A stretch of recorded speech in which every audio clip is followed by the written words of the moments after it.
बलवान वो नहीं होते जो बदला लेते हैं, बलवान वो नहीं होते जो बदला लेते हैं, बल्कि बलवान वो होते हैं जो बल युक्त होते हुए भी क्षमा कर देते हैं, जो बल युक्त होते हुए भी क्षमा कर देते हैं।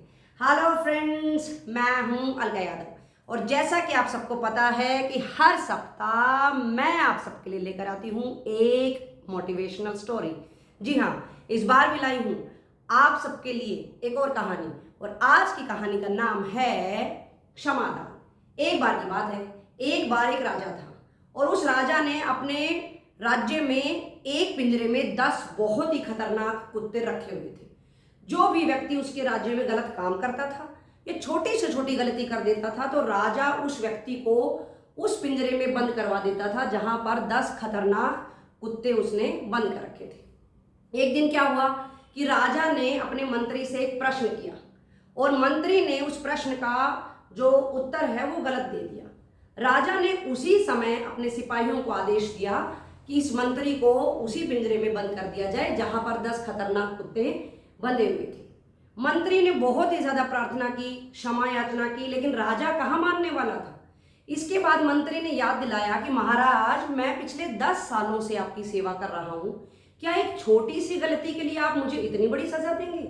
लेकिन राजा बिल्कुल भी मानने को तैयार नहीं था। राजा ने कहा, गलती की है, भुगतनी तो पड़ेगी। इसके बाद मंत्री ने थोड़ी देर कुछ सोचा और उसके बाद उसने कहा कि महाराज, मैं सजा लेने के लिए तैयार हूं, लेकिन आप मुझे 10 दिन की मोहलत दे दीजिए। मैं 10 दिनों में अपने परिवार का कुछ ठीक ठाक इंतजाम करके फिर आपके पास लौटूंगा और उसके बाद मैं आपकी सजा लेने के लिए तैयार हूं। राजा ने भी बात मान ली। इसके बाद वो मंत्री घर ना जाकर वो गया उन कुत्तों की देखभाल करने वाले व्यक्ति के पास और उसने वहां पर जाकर उससे कहा कि मैं 10 दिनों तक इन कुत्तों की देखभाल करना चाहता हूं। इसके बाद जो उनका रखवाला था उसने भी हामी भर ली और फिर मंत्री उनकी हर रोज देखभाल करने लगा। मंत्री उनको बड़े प्यार से रखता, अच्छे से खाना खिलाता और इस तरह धीरे धीरे धीरे धीरे 10 दिन बीत चुके थे। इसके बाद जैसे ही 10 दिन समाप्त हुए, महाराज ने सिपाहियों को आदेश दिया कि मंत्री को लाया जाए और उस पिंजरे में बंद कर दिया जाए। सिपाहियों ने भी आदेश को माना और मंत्री को लाया गया और उस पिंजरे में वहां पर जहां पर 10 कुत्ते खतरनाक थे वहां पर उसको बंद कर दिया गया। लेकिन जैसे ही व्यक्ति उस पिंजरे के अंदर गया, सब लोग उस दृश्य को देखकर बहुत ही ज्यादा हैरान थे। सब कुत्ते उसको प्यार कर रहे थे, उनके पैरों को चूम रहे थे।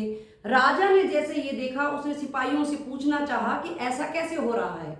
तो राजा की ये बात मंत्री ने सुन ली और मंत्री ने वहीं से उत्तर दिया और कहा, महाराज, मैं 10 दिनों से इनकी सेवा कर रहा था और ये 10 दिनों की हुई सेवा को ही आज तक याद किए हुए हैं और ये मेरे साथ इसलिए ऐसा प्यार भरा व्यवहार कर रहे हैं और मैं आपकी 10 साल तक सेवा करता रहा और आपने मेरी एक छोटी सी गलती ही मेन समझी, महत्वपूर्ण समझी और मुझे सजा दे डाली। आप बिल्कुल ही भूल गए कि मैंने आपकी कितनी सेवा की थी। तो इस तरह से राजा को अपनी गलती का एहसास हुआ और उसने मंत्री की सजा को माफ कर दिया, पिंजरे से उसको निकलवा दिया और उसके बाद उससे क्षमा मांगी। तो देखा बच्चों और दोस्तों, हमें भी इस कहानी से सिर्फ और सिर्फ यही शिक्षा मिलती है कि हमें भी दूसरों को क्षमा कर देना चाहिए।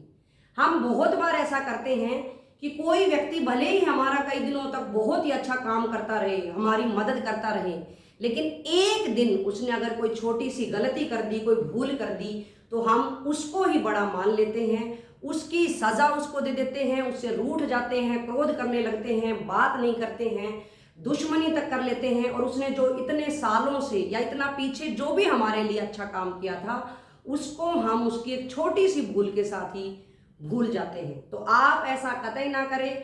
क्षमा दान सबसे बड़ा दान है।